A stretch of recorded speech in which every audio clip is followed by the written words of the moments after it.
Hi everyone, Ashley here again from European Location Services. So this time I thought I'd discuss some moving tips, packing advice, etc. As I say, people often say, and it's a well-known and well-quoted stat, that moving is one of the most, I think it's second overall, most stressful things we do in your lives. Well, who said it has to be? Not us, that's for sure. So it's always a good start. Sorry, I'm tripped on my own tongue. Let me just start again. Sorry about that. Right, sorry about that. Right, it's a good starting point when you found a movie you like to read their terms and conditions, read their feedback and the likes.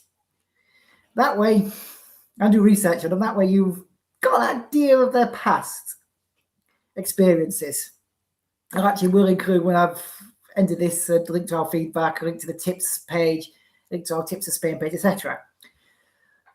But as I say, making a plan for your move is one of the easiest and most effective ways to reduce the stress. Make a list of tasks, and as you go through them, you tick them off and be like, oh, I've got this done, I've got that done, I've got this done. Oh, I've got less to do than I thought. It's a great way to reduce the stress. It's a great motivator. Never leave anything to the last minute. You're moving in 4 weeks. You've got things you can pack away now and don't need in these 4 weeks. Pack them away. Get it done. Get out of the way. That's another task ticked off. You'll find if you work that way, getting things done as soon as possible, you'll get it done quicker and more effective than you're expecting, and you'll find it less stressful. As I say, planning, making a plan and sticking to it is one of the most effective ways to avoid stress on a move, as well as making sure you pick the right mover, which is one of the best ways to make sure you do that is to speak to them, ask them questions, chat with them, check their feedback out, read their T's and C's, research them, and the likes. Don't be scared, and I do mean this, don't be scared to ask the mover questions. There's no such thing as a stupid question. Yes, the mover's likely been asked this question that you're about to ask 1,000+ times, but so what? Ask away. It's our job to answer questions at that stage, so just ask them. Don't be scared to ask and fire away with any question you've got. And that also counts if you want to ask a specific tip right now. Right, where was I? Oh yeah. Well, talking of making your plan for the moves, know who's doing what. Have your list, know who's doing what. So person A is doing A, B, C, and D. Person B is doing E, F, G, etc. You got younger children? Doesn't mean they can't get involved and help. Let them feel involved as much as possible, as much as practical for their age groups.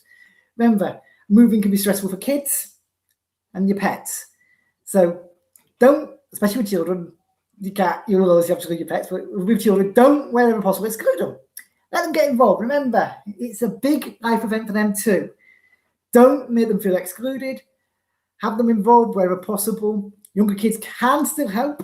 There are plenty of mini tasks they can do that'll help them feel a part of the move, help them feel involved, and help them not feel disconnected. I'll also, in the link section, share the link to our tips for moving with pets and moving with children. As I say, making a list, stick to your list, making plans, stick to your plans. There's some of the best ways to reduce stress on the moving day. Talking of the day, what time to move are due? Either due at 9, have you set the alarm the night before? Nothing worse than oversleeping, because then when they arrive, they may wake you up. And then you're rushing to get dressed, you're rushing to probably have your breakfast, have your morning cup of tea or coffee, and get things ready for them. Set the alarm if they're ever at 9, set it for 7. That way you've got time to have your breakfast, you can have a shower in the morning, etc. Have your pots done, have any last minute packing done. Oh, we're talking last minute packing.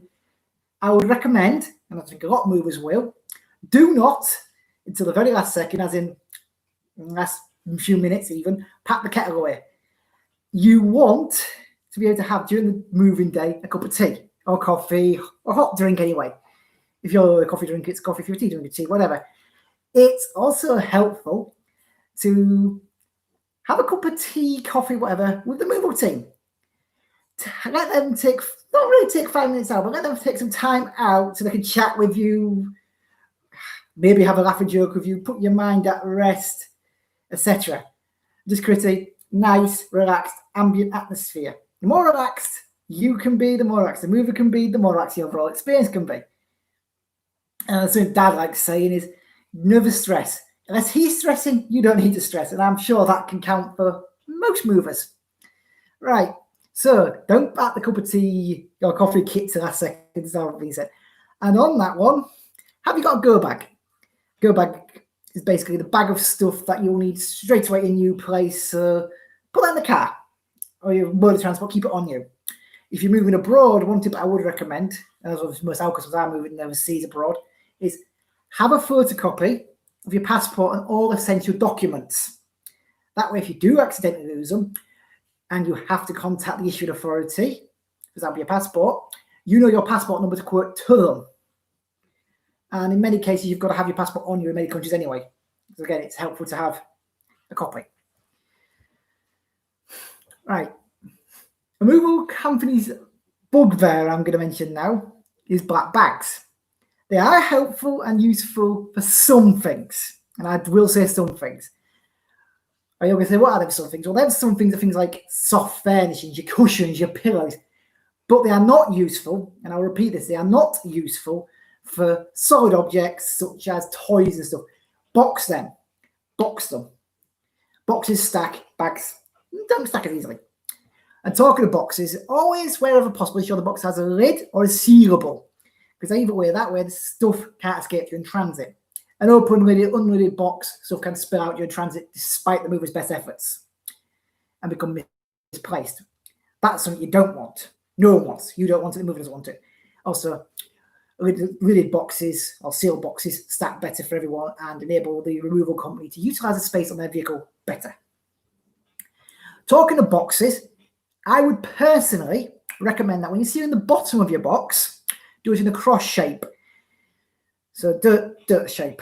And that way, and bring up the tape halfway up the sides of all points. And when you seal the top, do the same and bring the tape about halfway down the bottom middle again. So it's overlapping the bottom tape. This will strengthen the box's seal, make it harder for the box to pop open, and just generally makes the box securer. Label your boxes. Now, I don't mean label it with bedroom 1 underwear. Just put bedroom 1 clothing or bedroom 2 clothing, whatever. And put an overall box number on could help you. I would also request, especially with us doing European work and a lot of other movers, unless you've got a dedicated vans or a lorry truck service, put your name on the box. That's still a helpful tip anyway. Put your name on the box. And while we're also discussing labeling, if there's fragile things in the box, write fragile, and then write why it's fragile. So fragile glass, fragile ornaments. That way, the mover A knows to handle it with care, which they're going to do anyway, but they know that particular item needs extra care. And B, they know where they can safely stack it within the stacks. Things like that should be at the top, for example. Talking of labeling boxes, if the box is heavy, please also write heavy on it. And when you fill in a box, as you seal it, make sure the bottom of the box isn't sagging. The saggy bottom could potentially split, spilling the contents out. So, and something else that is another bugbear of rural people is box after box after box full of books. If you've got books, brilliant, no problem. Everyone loves a good read. Well, most people love a good read, but that's not the bugbear. If you've got books, remember, books, especially hardbacks or even paperbacks, get heavy. They get heavy fast. So only if you're packing a box full of books, only use small boxes. Otherwise, if you're using a big box and it's full of books or DVDs or CDs or vinyl records and the likes, the weight of that box has become heavy fast. It's going to be hard for the removal person to lift. It's going to possibly split the bottom, etc. So use appropriate size boxes for the items you're packing. And talking of items you're packing, appropriate size boxes, do not leave gaps in the boxes. If your box has got a gap, items inside that box can move. If an item inside the box can move, it can get damaged within the box. So ensure nothing in the box can move to reduce the risk of damage. Talking of reducing the risk of damage, are fragile items wrapped and packed? The corners of mirrors, protected. The corners of paintings, protected. And similar items, protected. Have you got furniture with glass shelves? Has that been protected? As I say, glass breaks if unproperly protected. And the most fragile part of any piece of glass is the corners for this purpose. So protect the corners of them. A piece of cardboard is a good way to protect the corners. You could fold it over in such a way it's protecting it at all points. I can't demonstrate it at the minute, but I think you get what I mean. Oh, sorry about that. 1 second. All right, we discussed some tips. I'm going to cycle back to plans for a second, please. As I say, part of the planning you need to do, as I say, is when you're doing research your removal company, you found a removal company you like, do not, I repeat this, do not leave the booking of them to the last moment. A good removal company, especially in summer, even with the current situation on our routes, we're as busy now as we would normally be in summer, is busy in summer. And if you're leaving the booking of that company to the last moment, you could potentially not book the company you want because they're fully booked. So as soon as you know the company you want, you know what gear you've got to move, so they'll be able to give you a quote and discuss, so you know the date. As soon as you know all this, book them to secure their services. There's nothing worse for you than being, oh, I want company A, but I can't get company A because they're fully booked. A good removal company will get booked up in summer and over peak seasons. So book them in advance. Right, so that's sort of circled back onto planning in a way. Talking of planning, as I say, everyone knows on the day what tasks they've got to do on the day of the move is another part of the planning I'm going to mention. Have you got dogs? Great. Well, we personally at European Location Services love dogs. If you've seen our YouTube feed, our Instagram, our Twitter, our Facebook, you've probably seen pictures of our dogs, so you know we love dogs. So we, as I say, have tips on moving for pets. Anyway, if you've got pets, remember, moving is very, very stressful for the poor animal. They do not understand what's going on. I remember going back, this is my own childhood, on the first, about third, fourth time in life I'd moved. Anyway, we had a cavalier called Penny, and she, bless her soul, she's been 20 plus years dead now, but anyway, bless her either way. She did not understand what's going on. She actually hid in the car to make sure she came. She thought she was going to get left behind. So remember, to your pets, it can be stressful. So personally, I found it's a good tip for your pets is, especially if you've got someone, family member-wise, you need to keep out of the way as well, who is capable of doing this. Let's say an older teenager who can walk the dog, is take your pets, your dog, for one last walk in the neighbourhood they know. That way the animal, your dog, is out of the way. And that way they're not under the removal person's feet, the dog's not getting stressed, and everyone wins. As I say, make sure, as well as obviously people know what tasks they've got to do in advance of getting the removal ready, they know what time the removal company's arriving and they know what they've got to do on the day. Planning is one of the best ways to reduce the stress of moving.